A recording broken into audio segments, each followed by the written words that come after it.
Walk me through just, I guess, the culture of arranging mutual combat fights with people on the internet in the days preceding your professional career. Like, just what is that like?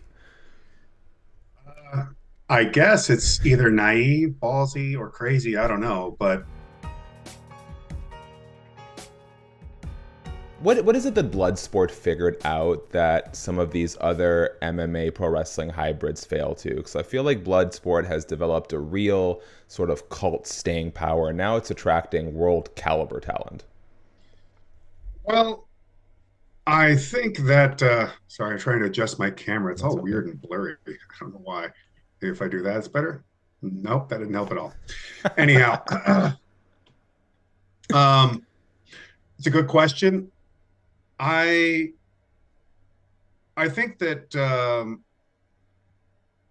I'm trying to say this without it coming off as just like a self brag, but by having the background in MMA that I do and the background in how I was brought into pro wrestling and how I was broke into the business and who did that for me and who trained me, I have a vast leg up on anybody else trying to put some similar product together, including the WWE. Every time people bring up NXT Underground or Raw Underground or what have you, I mean, it's just like it's just advertising for me because by no fault of anybody there or for the wrestlers or anyone. It's just the ability to put matches like that together is a lot harder than you think. Hmm. And that was the big problem when I saw the first version that they did with Matt Riddle. It's just like they didn't get it. And that's okay. But even still, we lack the things that helped make that original shoot style entry into professional wrestling with the UWF and all of its offshoots so vivid for its time. A part of that is those all those matches were seen as total shoots all the time.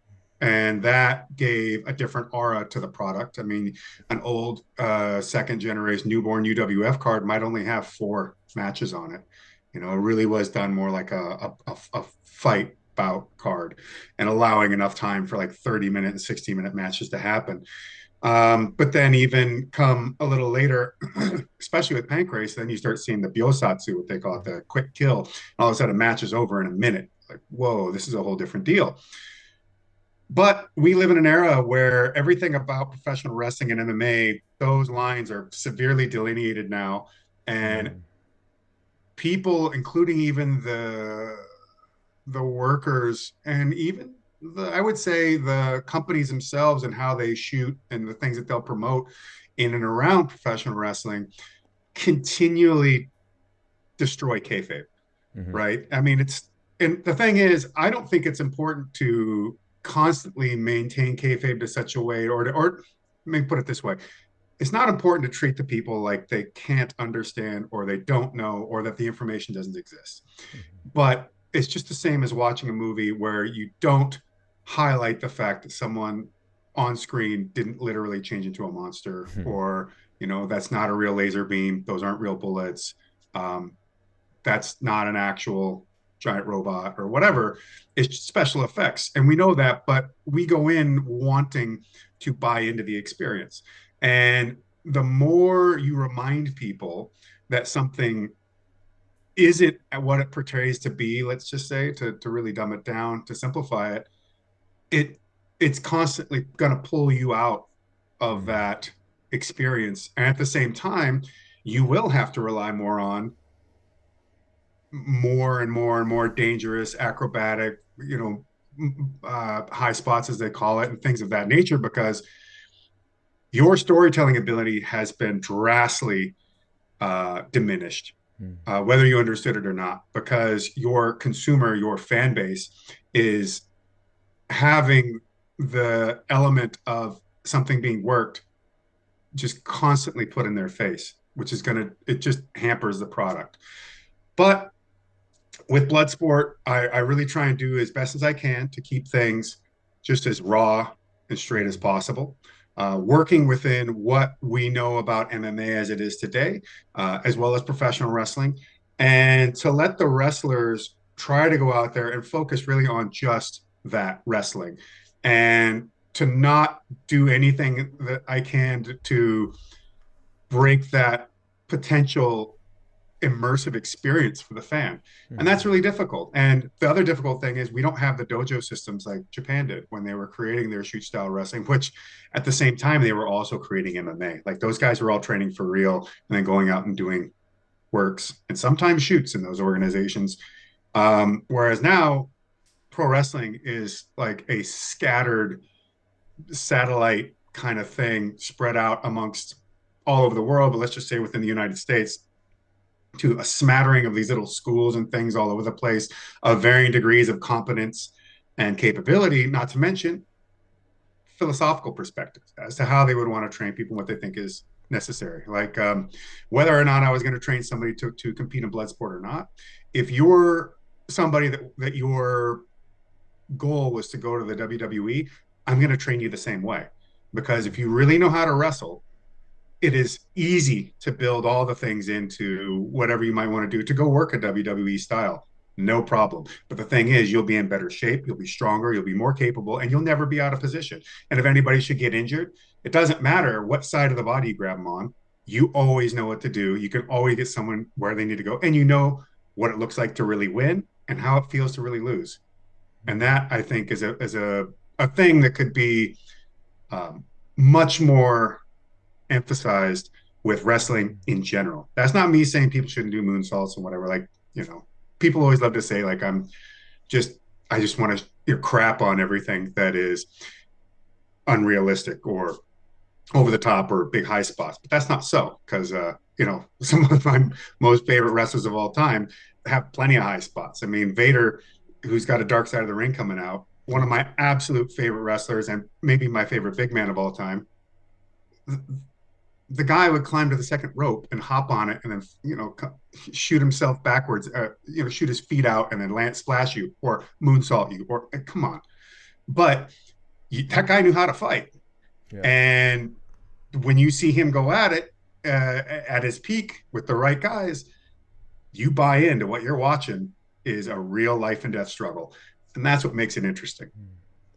I saw as I was preparing for this today, I saw a report from Fightful about sort of the mutual respect shared between you and Paul Levesque, aka Triple H. I was Mm-hmm. wondering if you could tell me a little bit about sort of the friendship Well, between you it's the guys. noses, I guess. Maybe I don't Well, know. I can join I the don't know if club Paul too, so got this his is good. because I don't know if Paul got his. Well, I can't speak for your schnoz either, but either way, I don't. I kind of forget what sort of shape. I think I had a pretty angular ski slopey kind of nose, but I smashed it up so damn bad that it decides to have a mind of its own if you really took any time with it. It's a bit like a Picasso, but or could it be the beard? Not sure, but I think part of it comes from I'm not a carny dude at all, to use a pro Mhm. wrestling term. I hate that kind of way of doing things. I know that there's a reason why it exists. I mean, if you've ever worked in Hollywood, it's the most carny place you've ever met in your entire life. And Yeah.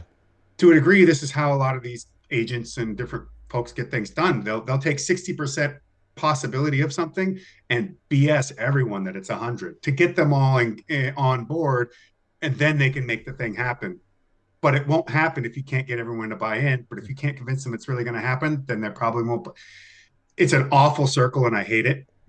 And when it comes to pro wrestling, I think of it like MMA. Like these people's bodies and health are on the line. Their time. You could be an actor. I could go back into film and go back in and start doing auditions again and go take more roles and what have you. And I'm 47, but I can't really look at going back to MMA and to go make a title run somewhere in the same vein at 47. And the thing that a wrestler, a fighter, any combat athlete has the least of is time.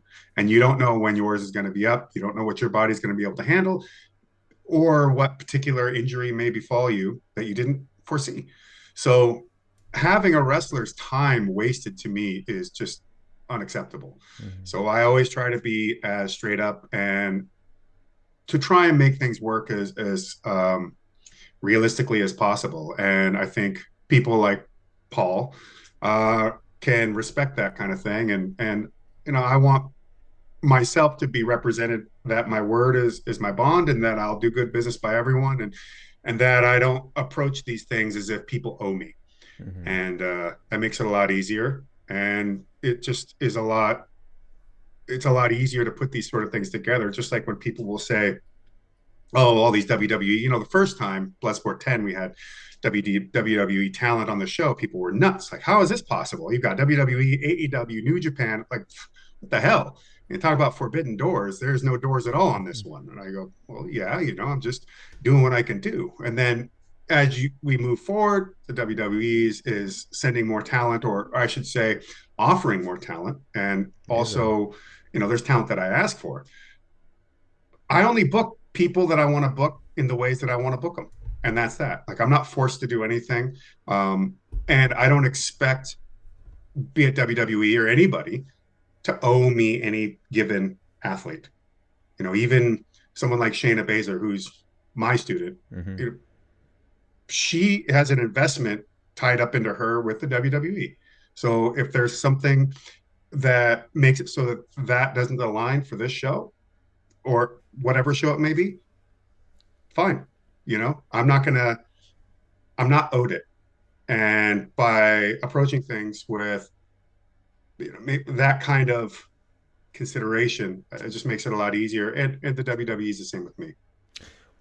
From For the an best, example. yeah, from the best you can gauge, what is WWE's philosophy towards talent exchanges today? I mean, you got Natalia, Pete Dunne, Karrion Kross, Shayna Baszler on the show. Natalia's doing an NWA Cup as well. This was just a foreign dream concept some 6, 7 years ago, but it's becoming very normalized now.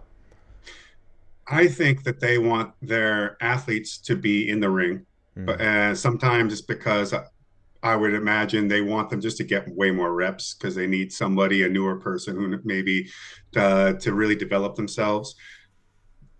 With talent like Natty, maybe it's because they feel like this could be just something that's just really cool, has a lot of clout, and for her to go out there and just really kick ass and do so in an environment where whatever the restrictions around the programs that they're trying to develop and the different storylines that they're trying to do with different wrestlers isn't interfering or clashing with what Natty is trying to accomplish just as a wrestler, then they can go out and develop their own spark uh, without having to adjust for whatever schemes that may be in play for different storylines for the WWE, and it frees them up. And the wrestlers want to wrestle. mhm. That's the thing about one of the big things about Bloodsport is I don't know if I could put it in a great percentage, but at least 50%, if not more, of the wrestlers that are on these cards beat my door down to be on these cards. Like, they ask for it. Mm. And I love that. Even when I can't use somebody, I still really appreciate that. And there's a lot of folks that I have on a list that I can always reference to, that I think is, if I have a slot, if I can make a match, I'll look to them, because I know that they can deliver. But I like that people have that passion to want to be here because they see that it's a ring for wrestlers and that they can go out there and do something here that they can't do anywhere else, even if it's against an opponent that they may have wrestled Mhm. numerous times somewhere else. If they wrestle here, it will not be the same match. I always put out a fan Q&A, and one of the questions there kind of had to do with, like you mentioned, sort of there being no doors to Bloodsport. And based on how you describe the way you operate, I get the sense it probably gives these various promoters some degree of comfort that their talent will be taken care of and well treated and well presented. For the fantasy matchmakers in the Q&A section, the idea of like a WWE AEW crossover is obviously very hot. For you, is that just like a non-starter, keeping all parties' interests in mind, or why is it we don't see that kind of thing in Bloodsport yet? Um, I don't think at the moment that is something that will work for either company. I would They're assume very so too. much in a heated rivalry, and I mean, to me, I could take, regardless of it being an AEW WWE person, and I could put together a match that will serve everybody. But I do also respect that these two companies have their own mm, they have their own stances towards each other and towards the market itself and their talent and their concerns. And you know, that's fine by me.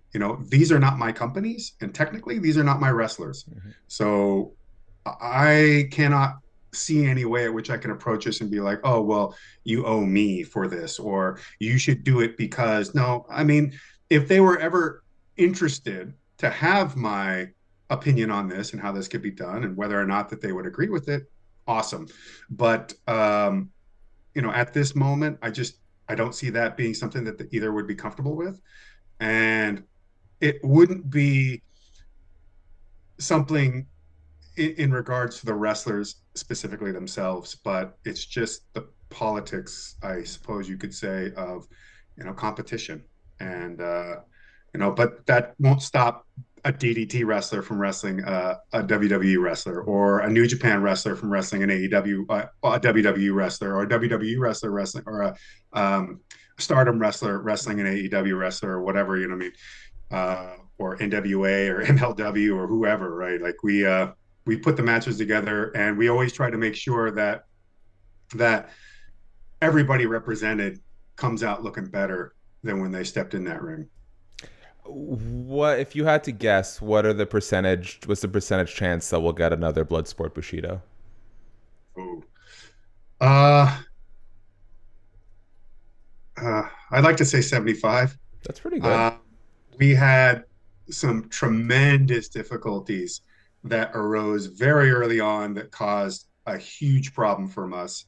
Um, I'm not going to get too deep into it, but it was a singular entity associated with the project that did something against the collected decision making that just about destroyed the whole event. Mm. And that was, I would say that Bushido succeeded far more than even in some ways we had expected due to that. Mm. And it's a really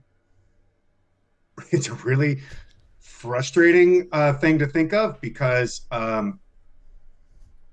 you just want to sit back and you just want to slap this person silly because you just go, that was the dumbest thing you ever could have done. And you clearly should have stayed out of it because you don't understand the business, and you almost ruined the lives of tons of people and everything we put together. However, uh, my Bloodsport office in Japan was fantastic. Hmm. As small as we are, we managed to cut tremendous amount of costs and put together an incredible looking show. And Bema shot it in such a way that I remember sitting in the back and looking up at the screen at one point, and I go, "Wow, this looks like Pride. This looks incredible. I can't believe this is something that I was able to put together with my crew." So I think there's a good possibility that we can get it up and going again, and I really would like to because I see it as an offshoot or an extension thereof, but it's something that by being in Japan and being done with my Japanese office, we can create a show that can't be created in the US that way. Because there are some wrestlers that would be too expensive to try and import Mm. over to the States for various reasons. And also some that actually just won't travel that distance, funny as it is.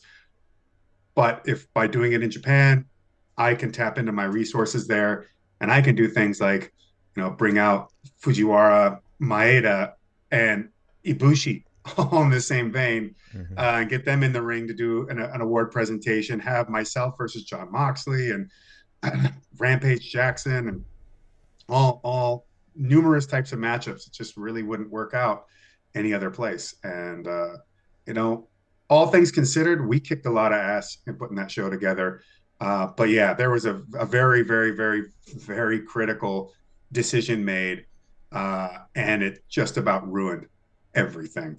And it was out of our hands. And once it was done, it was pretty much irreversible. And yeah, it was. Oh man, it baffles the mind. But you know what? get into pro wrestling, and you'll see the wildest stuff ever. You'll see people do things that you just sit back and you go, I just can't even believe why anybody would want to do that. But welcome to the world of pro wrestling. Well, not only did we persevere, but 75% sounds great, considering sort of the road that we took to get there. Josh, could I have like 5 more minutes of your time? Sure. Appreciate it. Let's talk a little MMA first before we get to sort of the modern landscape. As I was sort of looking back on your history, walk me through just, I guess, the culture of arranging mutual combat fights with people on the internet in the days preceding your professional career. Like, just what is that like? I guess it's either naive, ballsy, or crazy. I don't know. But the thing is, people were really starved for what the UFC in its initial presentation brought to the world. It was like, I would say we're still living in a golden age of martial arts renaissance at the moment, where a lot of the BS and the junk is.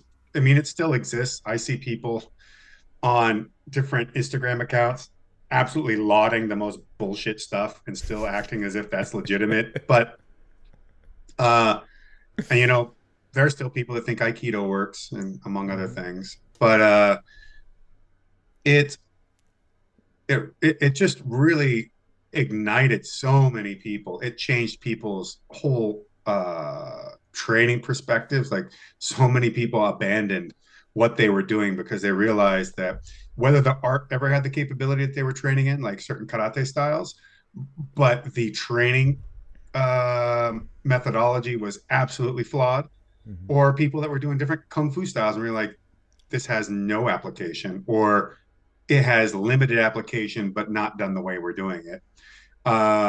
It just really brought this whole new approach towards martial arts and brought the martial back into the arts. Mm. And we were just nuts for it. But there wasn't an outlet to just go out there. There wasn't places you could buy gear and train, and these didn't exist.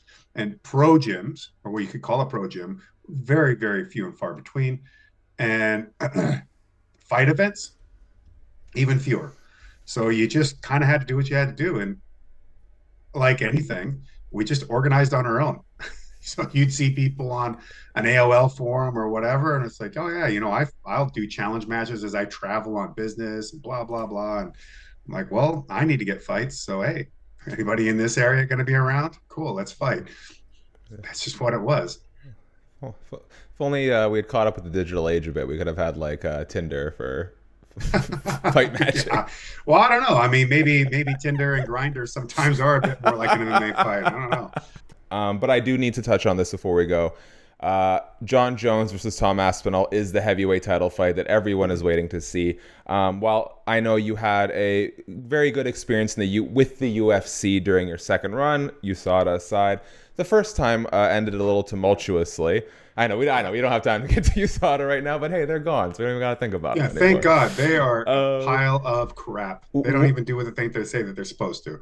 What is your assessment on the Jones Aspinall dilemma? On one hand, Tom Aspinall is very much deserving of an undisputed title fight. He's one of only 5, I think, interim champions to ever have to defend their interim titles. Jon has been saying just about every name besides Tom Aspinall. As the armchair psychologist in the room, what's your read? Is anyone in the right? Is anyone in the wrong? Tom Aspinall should not be an interim champ. Interim champs are trash. And he's my favorite heavyweight fighter to watch. I'm an Aspinall fanboy. I think Jon Jones sees way more at risk than in reward. If he went out without fighting him, people could always run their mouth, but he could always say undefeated, essentially, blah, blah, blah. I was the guy. And he'd have definitely some claim to that. I think if they say he's asking for 30 million, I'm saying that's not excessive. I think that given access to proper incentive models, you could easily hit that number with pay-per-view, with a cut of merch, maybe even little slice out of tickets. I mean, go look at the boxing model. They find a way to make the money, and enough to where Mayweather or De La Hoya can afford to pay like 30, 50 mil to an Mm-hmm. opponent, um, with a purse on top of that available. And of course, now because they're promoter and fighter, that's where they make their huge, like $100 million paydays or whatever. But even just the boxer side of things, if you're not the promoter, the money can be there. Allow allowing, but see, here's the thing: if you allow Jones to do that, you got to allow Aspinall the same opportunity. Do they want to do that? Do they want to set a new precedent? Probably not. I think this is a fight that needs to happen or strip him, to be perfectly honest. Letting him hang around and not defend his heavyweight title is BS. But they don't want to let it go because they feel like that must be some sort of a card worth holding for the UFC and their heavyweight division, which is pretty awful overall. But then it's not entirely UFC's fault because I don't know that the heavyweight divisions across the globe at the moment are at their best. Mm-hmm. And that's not to say that everyone's just like bad and everyone's terrible and they're bad people or nothing. It's just things go in waves. And at this point, the heavyweights are just kind of stuck in a rut. But uh, Jones needs to defend that belt. The UFC should put together the package to make it happen. And the one thing I can say, let's say in defense of the UFC, is maybe they don't believe that they can generate the revenue as it stands right now to properly pay out that fight. Like they don't, under even the current models, maybe it won't bank for them. And that could be that, pay-per-view numbers have declined. So perhaps they'd have to make up a difference some other way to Jon if that's somehow in his contract, or I don't know. There's a lot of ways at which these things can be structured, but it isn't entirely unfathomable that they don't believe that the money will be generated out of this fight. And is that Tom's fault or Jon's fault or the UFC's fault? I wouldn't know who exactly to paint the most with that brush, but that is one consideration to take up. But from the perspective of just having fights, that fight needs to happen. Tom being an interim champion is bullshit. Um, Jon holding onto his belt without fighting, also BS. Um, they should just figure something out. But again, there's a lot of information that you, and others just don't have. So I don't know. But from just the most lay perspective, it should happen. Josh, this has been a real treat. Um, Sometimes interviews, no matter how spunky and upbeat I am, sometimes it's like pulling teeth out of people. Not you. Thank you so much for being such a giving interview. I want to let you have the last word. So very quickly, guys, thanks so much for watching the video. Subscribe, tap the bell, thumbs up. Let us know which match you're most excited for. Bloodsport 13 taking place April 17th in Las Vegas. Josh, is there anything you want to tell the people? I'd love to give you the last word, man. Well, always see what I have to offer up at Josh L. Barnett on Twitter, X, whatever you want to call it, and Instagram. Congrats to Victor Henry. We went out there, collected another W in the bantamweight division at the UFC, even at the Apex, best fight of that night. And yeah, Bloodsport 13, possibly the biggest one to date. And we still haven't even announced. We have one more match to drop, and I may put it out today or tomorrow. We've got a killer group of announcers coming that I'll hip everybody out to here soon. And yeah, if you're out there during WrestleMania week, definitely get your tickets to Bloodsport 13 before they're all gone. But also come see me and the rest of the combat icons like Dan Severn, Don Fry, see whose mustache is tougher, and others like Tank Abbott, Butterbean. We'll be at WrestleCon, so come swing by.